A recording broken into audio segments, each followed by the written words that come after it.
je rajouterai, pardon, je rajouterai un petit mot sur l'islam politique. Je l'avais posé. Il y a une chose très importante à Djibouti. Moi, je suis né en 60. Et j'ai grandi justement avec un islam sunnite, qui est tolérant. Hein. Donc nous, on allait à la plage avec mes sœurs, ainsi de suite. Il n'y avait pas de chador, il n'y avait rien. Il faut savoir aussi que nos us ancestrales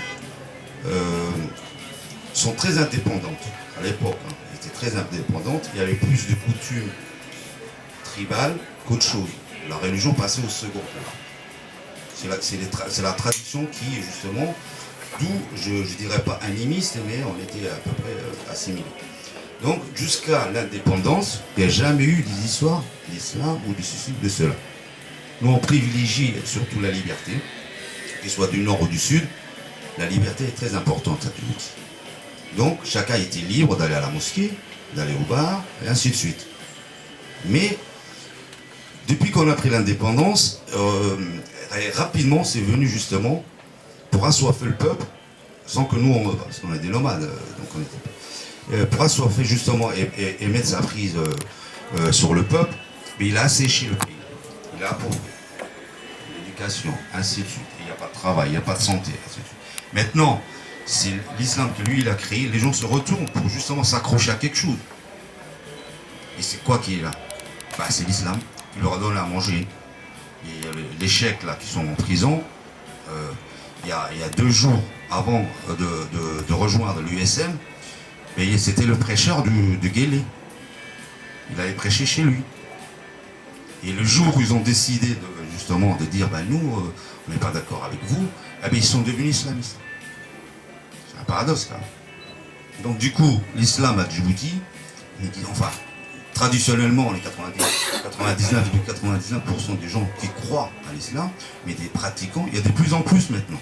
Avant, il n'y en avait pas. De plus en plus tôt.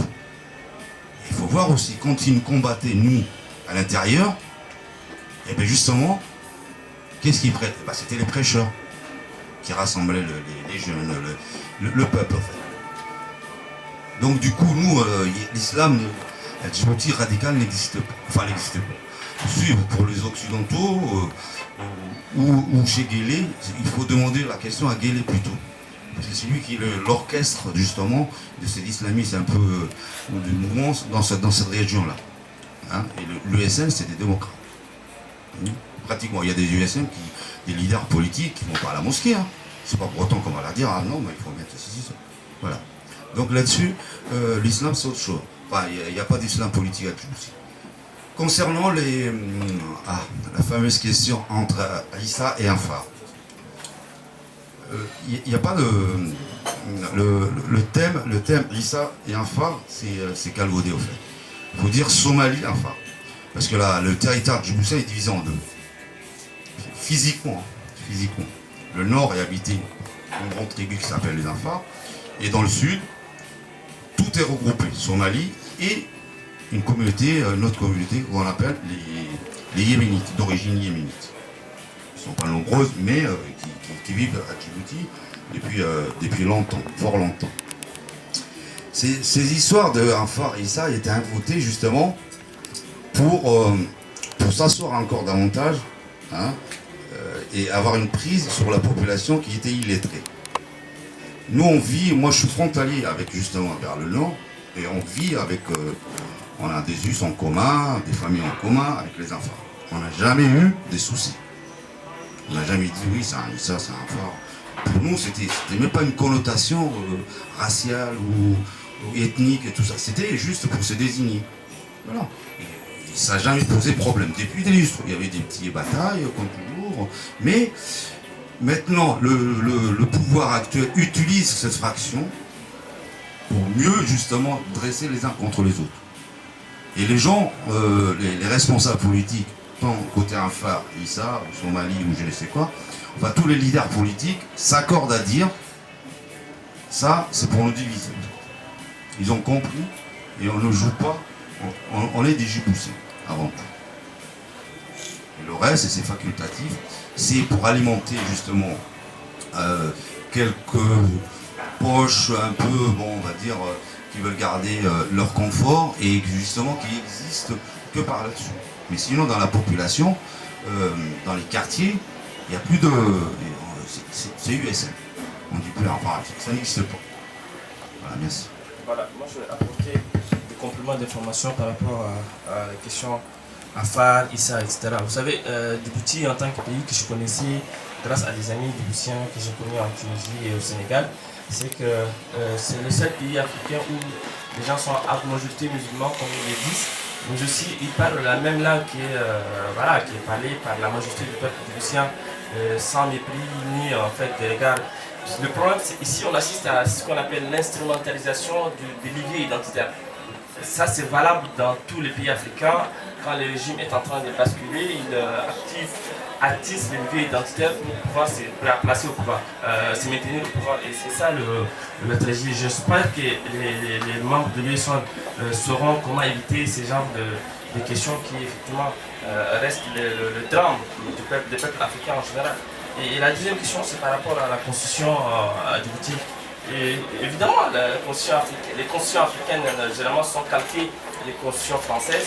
Et souvent, ce sont les constitutionnalistes français qui rédigent les constitutions africaines. Nous avons la preuve selon laquelle des anciens étudiants africains qui ont fréquenté en France et qui, effectivement, aujourd'hui dans la sphère politique dans notre pays, qui sont devenus souvent des constitutionnalistes et qui ont encore gardé d'attache avec leurs professeurs français. Et souvent, ces professeurs français, nous avons eu à les découvrir lors de leur mission en Afrique. Ils sont souvent hébergés dans des hôtels les plus huppés. Et c'est ces gens-là qui sont en train de rédiger le plus souvent nos constitutions, loin des regards des populations africaines, malheureusement, qui sont illettrés, qui sont analphabètes, qui n'ont rien. La minorité d'intellectuels africains, c'est celle-là qui, effectivement, se réfugie dans l'opposition, même une opposition aussi isolée, une opposition qui n'a pas droit au chapitre, une opposition qui est complètement, je dirais, réduite au silence. C'est aussi un drame. Donc, encore une fois de plus, c'est l'appel que nous lançons effectivement à la France pour qu'elle comprenne que les Africains ont aussi grandi et les Africains aussi ont besoin d'aspirer à ces valeurs universelles qui, effectivement, font de la France qui est un pays dit, je dirais, de grande démocratie. Donc, sincèrement, vous avez raison de poser cette question et c'est ça notre inquiétude. Souvent les constitutions sont amendées 1000 fois, 10 000 fois, les verrous visant à bloquer, à limiter les mandats sautent comme il le faut et c'est dommage. Jusqu'à quand les Africains vont rester dans cette situation de léthargie, comme disait Macky, dans cette situation, pas d'indépendance, je dirais pas d'indépendance, mais une situation où tout se décide à Paris. Donc c'est un peu déplorable, mais il faut dire que nous allons continuer avec les forces démocratiques africaines, avec des amis français qui sont très conscients du drame africain, à quand même sensibiliser effectivement les décideurs politiques français. Ma question c'est comment l'USN voit la position de l'Union européenne, puisque ce qu'on a pu constater, ça avait déjà sans doute commencé les années précédentes, mais c'est qu'en février 2013, la position européenne a été une position qui suivait plutôt la construction de l'Europe de défense, et comme Djibouti est considérée aussi par les Français et maintenant par les Européens comme une zone militaire importante par rapport à la Somalie, ça devient l'argument principal. Le délai pour rester au pouvoir, c'est d'être un soldat pour les Européens par rapport à la situation en Somalie. Du coup, c'est cette position européenne très ambiguë, très ambivalente et elle est aussi théâtrale. Il n'y a pas que Guédé qui joue, l'Union européenne joue. Alors, comment l'USN voit la position européenne et comment. C'est aussi une question que je pose en tant qu'activiste parce que je pense qu'il y a toujours moyen d'influencer et d'aller demander à l'Union européenne de faire mieux.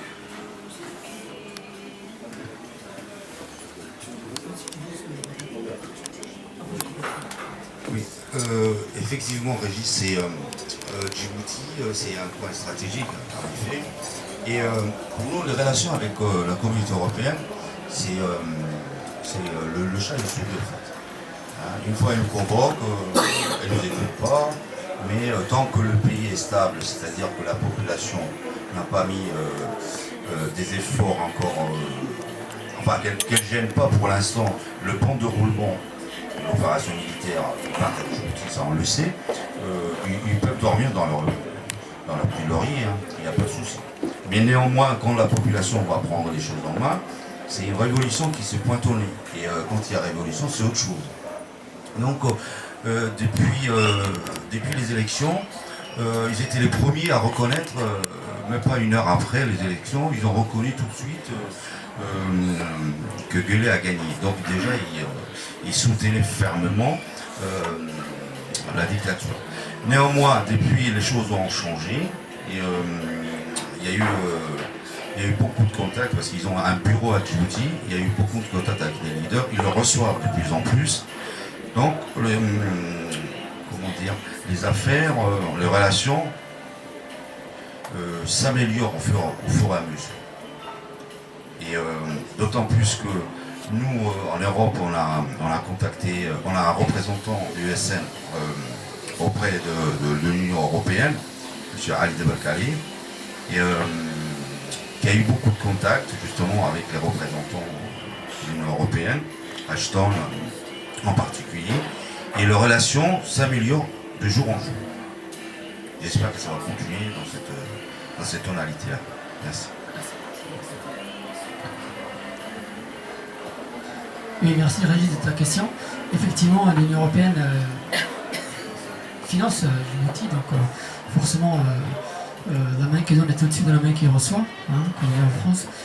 Et les Djiboutiens, et notamment l'USN, ne peuvent pas ne pas s'intéresser à l'action de l'Union européenne à Djibouti, par rapport à Djibouti. Alors, qu'est-ce qui se passe? Traditionnellement, l'Union européenne se base sur l'expertise de la politique française concernant les pays francophones en général et concernant Djibouti en particulier. À ce titre-là, l'Union européenne avait pris de se référer à ce que la France expliquait concernant Djibouti.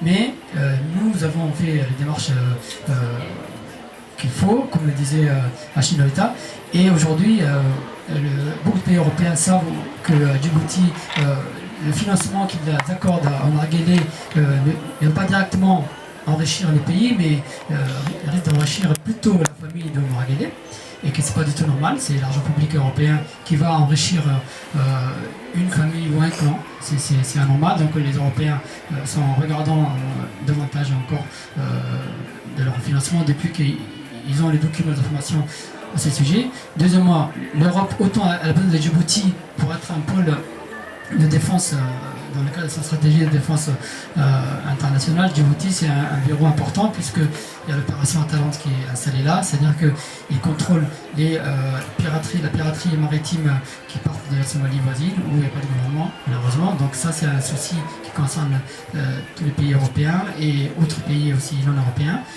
C'est pourquoi il y a 3 bases militaires japonaises et françaises. La japonaise est la seule base étrangère du Japon, et c'est à Djibouti. Donc pour vous dire, le contact de Djibouti, l'Atalante contrôle la piraterie. Il y a aussi des bases militaires américaines parce qu'en face on a des pays comme le Yémen, l'Arabie Saoudite, qui sont des pays potentiellement déstabilisateurs, puisqu'il y a un phénomène d'islamisme qui s'y pratique. Il y a la Somalie à côté de nous qui est également sans gouvernement et où tout est possible, où il y a des petits groupes armés islamistes qui existent. Donc Djibouti est une plateforme pour la paix mondiale. Et les Djiboutiens en général, les USN en particulier, nous en sommes fiers. Et nous expliquons à l'Europe qu'il n'est pas question pour nous de demander aux bases militaires de partir, mais au contraire, nous sommes tellement fiers de servir de lieu de paix pour le monde. Simplement, nous voudrions que cela ne se passe pas sur le dos des Djiboutiens, qui sont juste 800 000 habitants, qui demandent un minimum démocratique, un minimum de liberté, qui ne demandent pas la lune. Simplement que dans les aides qu'ils accordent à Djibouti, qui tiennent un minimum compte de l'utilisation qui va être faite de la situation des droits de l'homme à Djibouti. Tellement les Européens nous ont écoutés que là, il n'y a pas longtemps, c'était le 4 juillet exactement 2013, le Parlement européen a pris une résolution extraordinaire, une résolution du Parlement européen le 4 juillet 2013 concernant Djibouti, où il est question de demander à Djibouti où on en est dans le cadre des exactions. Djibouti a fait l'objet d'un document officiel, excusez-moi,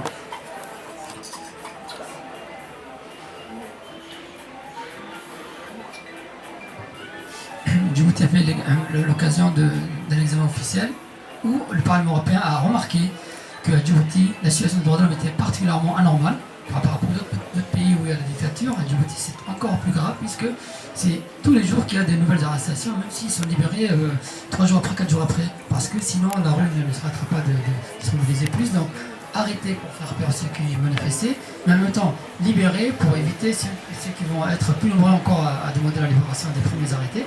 C'est un cercle vicieux comme ça. L'Union européenne, pas dans son ensemble, mais le Parlement européen quand même a pris cette résolution.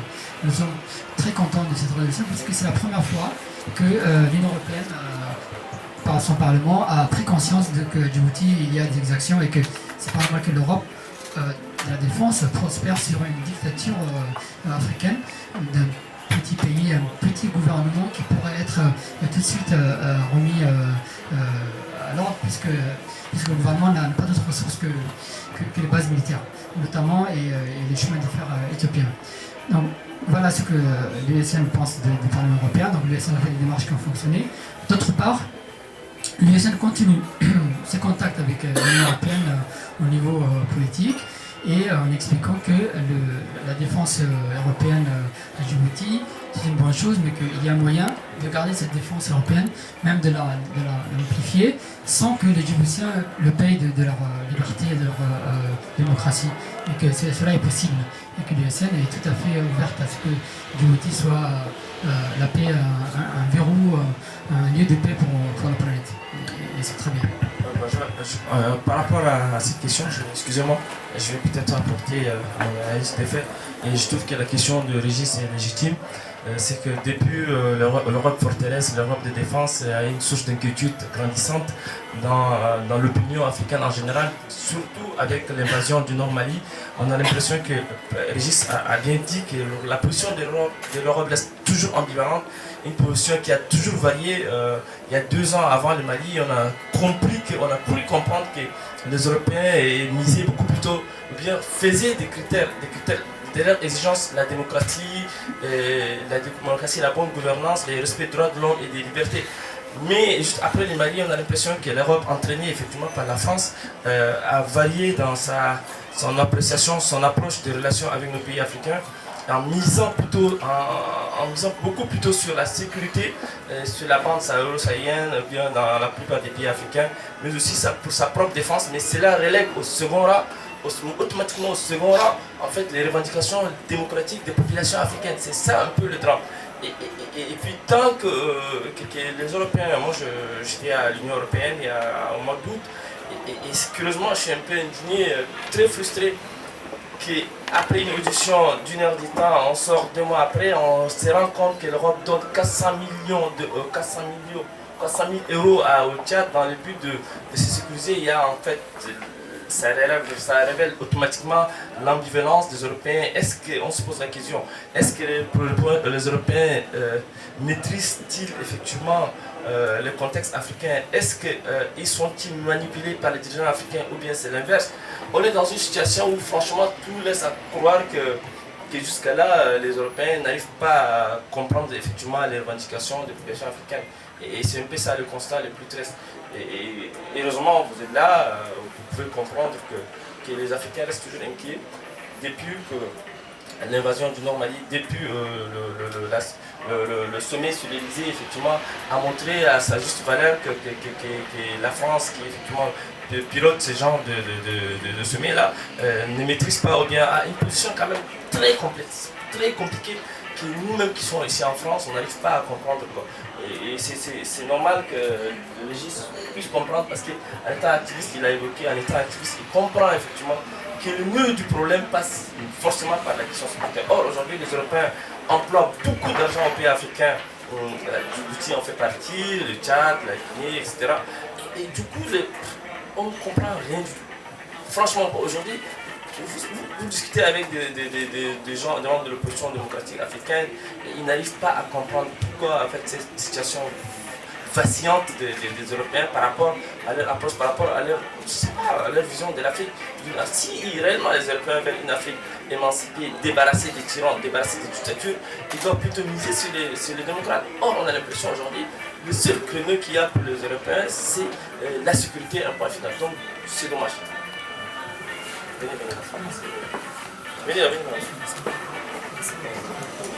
Alors, en fait, moi, juste par rapport à ce que tu disais, je dirais, moi, je ne me fais pas d'illusions. J'attends pas les soutiens de la France. Parce que, comme vous savez, Hollande, moi, président de la République, je ne partirai jamais, je ne ferai pas un pacte avec les chefs d'État africains, les dictateurs. Et la preuve, bon, vous savez, je pense que c'est à nous de s'organiser et à nous de lutter pour libérer nos pays de la dictature. Bon, c'est par rapport à ça. Eux, ils défendent que les retirer. Bon, c'est clair, parce qu'on ne va pas, même dans la Corne d'Afrique, dans plusieurs régions, c'est pareil. Donc, juste, je voulais ajouter ça par rapport. Mais une autre question que je voulais soulever concernant comment se débarrasser d'un dictateur. La question, en fait, ça fait 35 ans, 36 ans qu'on lutte et on n'arrive pas à se débarrasser de ces dictateurs. Alors il y a deux formes, tout à l'heure ça a été soulevé par Maki, il y a deux formes de lutte. Aujourd'hui l'USN lutte d'une manière pacifique. Moi justement, ça c'est mon point de vue en tant qu'Abdourahmane, et j'ai toujours soutenu l'USN. Et d'ailleurs, ils ont mobilisé, ils ont fait un travail sur le plan politique, sur le plan de sensibilisation, un travail très très important. Et je suis d'accord pour continuer la lutte d'une manière pacifique pour se débarrasser de ces dictateurs. Ça, c'est un problème. La deuxième question que je me pose en tant que Djiboutien, et si cette lutte pacifique n'aboutit pas, quelle sera notre option? Pourquoi, au nom de quoi, les Africains ils ne prennent pas les armes pour se débarrasser d'un dictateur? Dire que toujours on va lutter pacifiquement, d'accord, mais s'il n'y a pas de résultat, alors que c'est un dictateur qui torture, qui emprisonne, qui viole, qui ne respecte même pas une virgule de la Constitution, c'est la question que moi je me pose. Et si l'USN se transforme en front armé, je serais d'accord. Mais pas à cette période. Je veux dire, si jamais ils épuisent tout l'option pacifique, on soutient jusqu'au bout l'USN. Personne, la population 80%, d'accord. Mais c'est 80% de la population aujourd'hui qui soutient l'USN peut dire on a assez de la lutte pacifique. Comment se débarrasser? Parce que le dictateur, là, il s'est projeté pour 2016. C'est-à-dire que après il faut rajouter 6 ans de mandat. Autrement dit, on va jusqu'encore... Voilà. Alors, la question, moi, on soutient l'USN, on est d'accord avec l'USN, qui propose, qui combat, et de manière pacifique, mais je dirais, c'est mon point de vue, il ne faut pas aussi négliger l'autre option, qui un jour, les Djiboutiens, ils peuvent aussi prendre des armes quand ils ont pris la dernière fois, historiquement. Voilà. Donc, c'est un point de vue que je voulais donner. Merci. C'est une contribution, donc. Oui. Oui, mais... c'est son point de vue. Voilà, c'est un point de vue. Et en tant que l'USN, je reprendrai à Mohamed. Pardon, à Abdelrahman. Il ne faut pas compter sur nous pour prendre les armes. Il n'en est pas question, mais alors, catégoriquement, l'USN s'est positionné, clair, net et précis, c'est la lutte pacifique. Qu'il reste ou qui s'en va, nous, notre conviction première, ça va être la lutte pacifique. En Ukraine, ils ont lutté pacifiquement, on les a massacrés. Les dictateurs est parti. Quand on prend les armes, parce que c'est ce qui prône et ce qui est régulier en Afrique, quand on chasse par l'arme, ça veut dire que l'autre position, enfin les autres qui sont en face, rechercheront toujours leur revanche. Donc c'est un cycle fermé. Vous voyez l'histoire de l'Afrique, je ne vous apprends rien. Chaque fois il y a un coup d'État, l'autre il va chercher aussi, parce qu'il a chassé. Hein, il y a l'Inde, il y a Gandhi comme exemple. Il n'a pas tiré un fusil, une balle, bravo. Il a donné l'indépendance à son pays. Nous on ne connaît que les armes. Il y a d'autres moyens. Il y a les médias. S'ils nous donnent l'occasion aujourd'hui, justement on peut s'en accaparer. Plus c'est médiatique, la Tunisie s'est libérée, rien grâce à Facebook, on va dire, parce qu'il y avait les médias qui s'intéressaient. Nous, on fait la révolution à Djibouti, une ville morte. Et bien, en une journée, je vous garantis que les médias français vont s'intéresser aux Européens. Mais tant que nous, chaque personne cherchera toujours, il y aura toujours des gens qui vont se venger, qui vont ceci ou cela. Mais l'idée principale de l'USN, c'est absolument, mais absolument ancré en nous-mêmes, c'est la lutte pacifique, quoi qu'il advienne. Mais tu ne verras jamais l'USN de tous les leaders ou de ses sympathisants dire on va prendre là. Qui? Contre les Djiboutiens. On a déjà connu en 92 cette guerre-là. Ça a donné quoi? Des mutilés, des voisins mutilés, l'autre tué, l'autre violé, ainsi de suite. Donc c'est maintenir justement la haine vis-à-vis de l'autre. Et nous, on ne veut pas d'haine. Le jour J, justement, dans la Constitution, si jamais on arrive au pouvoir, premier article qu'on va supprimer, abroger, c'est le premier article, c'est ce qui concerne le président, le statut du président. Et secondo, la séparation de deux corps. C'est tout de suite. Et la juste passera. Mais moi personnellement, en tant que représentant d'un parti coalisé, il n'en est pas question, mais alors pas du tout. C'est pas l'ordre du jour. Il peut rester. Tant qu'il reste, nous, on aura toujours une lutte. Mais là, ça commence à payer. Sans avoir tiré une balle. Et là, on mobilise de plus en plus. Il suffit qu'il y ait 10 morts à Djibouti, c'est la fin de l'haricot pour lui. Merci. Donc voilà, ici pour faire effectivement cette conférence de presse, en gros modo, on peut retenir de ces points de presse, c'est que à l'occasion du premier anniversaire de l'USN, principale coalition djiboutienne, représentée ici par Maki, Ahmad et Madame Saïda,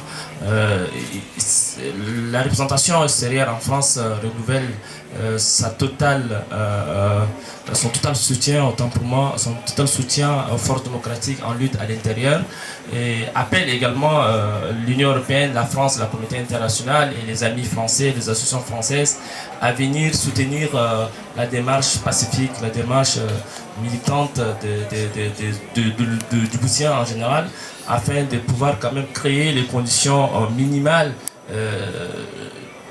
d'un espace démocratique ouvert, d'un jeu démocratique pluriel où toutes les forces en présence peuvent se compétir et en débarrasser effectivement du règne autocratique, du règne effectivement despotique de Omar Guelleh qui malheureusement a verrouillé systématiquement, a bloqué impérativement tout l'espace démocratique aux forces en présence. On a aussi noté également dans les différentes interventions que Djibouti reste encore ces pays où les violations des droits de l'homme les plus répréhensibles se commettent de façon permanente, et qu'on a aussi retenu de l'intervention de Mme Saïda et de Ahmad, c'est que des viols se font de façon permanente et que des filles sont violées, et la possibilité de recourir à une juridiction nationale est complètement écartée. Il faut voir du côté extérieur, notamment les juridictions internationales.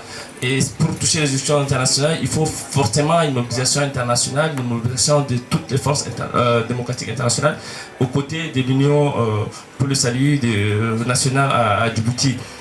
On a aussi retenu que l'option militaire proposée, qui a fait l'objet d'une contribution individuelle de M. Abdraman,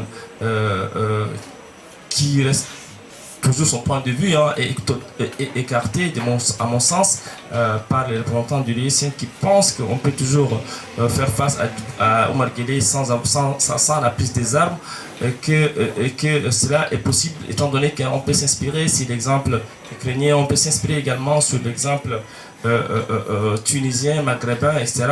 Et excepté la Libye, bien entendu, la Libye qui effectivement, il y a eu des rapports armés, des violences armées entre Kadhafi et puis les insurgés libyens.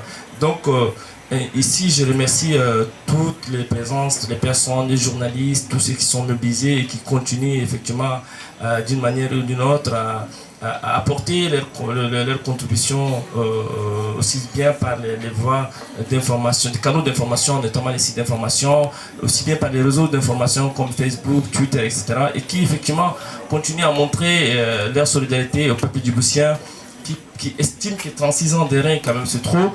Je pense qu'en France, personne n'aurait accepté que Hollande, bien Sarkozy, bien les précédents présidents français puissent de façon indéfinie se pérenniser au pouvoir. Voilà un peu se ramasser ce qu'on peut penser de cette conférence de presse organisée par l'USN, animée par Ahmad, Maki, Ahmad et puis Madame Saïda.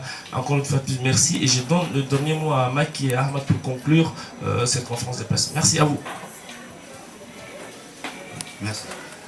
Tout d'abord, merci d'être venu. Vraiment, ça me touche pour notre premier anniversaire.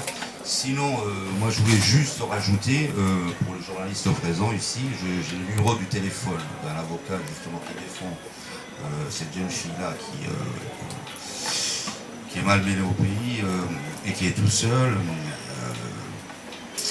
Comment dire, qui est toute seule pour se défendre. Donc s'ils peuvent au moins elle abandonne à elle-même, j'ai pas de mots quoi. J'ai pas de mots, voilà, merci.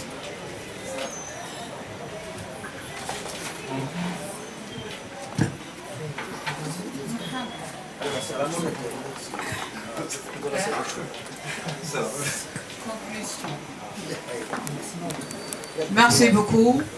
Moi je suis avec Abdurrahman. Je suis BND.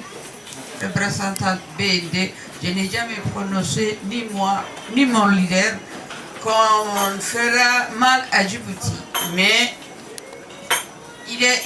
on ne peut pas, de toute manière, on ne peut pas, les dictateurs catesques sera libre à Djibouti. Nous voulons libérer à Djibouti, c'est nous.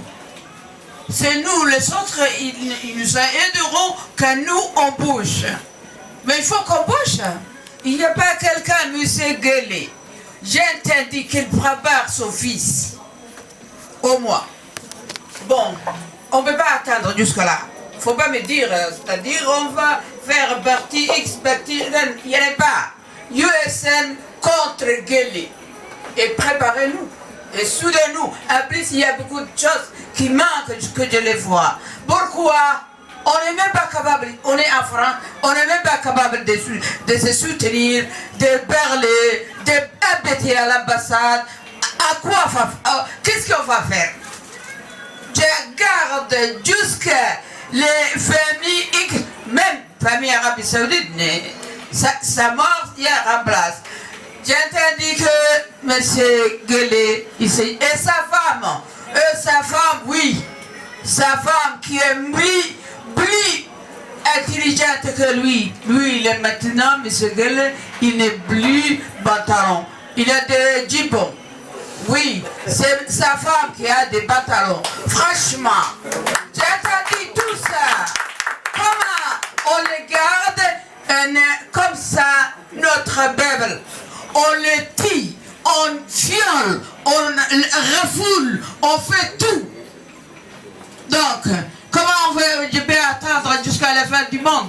Et de toute manière, je suis âgée, je ne sais même pas jusqu'à quand je vais mourir, mais notre Bible a besoin, nous besoin de nous. Oui.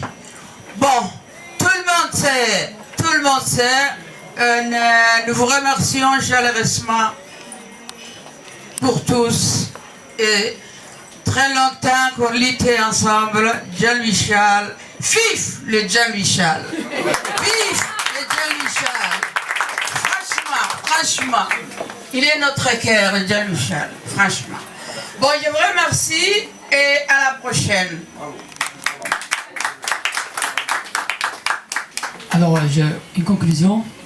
Donc, je ne vais pas vous poser beaucoup de questions, dommage, mais ce n'est pas fini. Hein, donc, voilà, merci. Donc, nous prévoyons une autre conférence.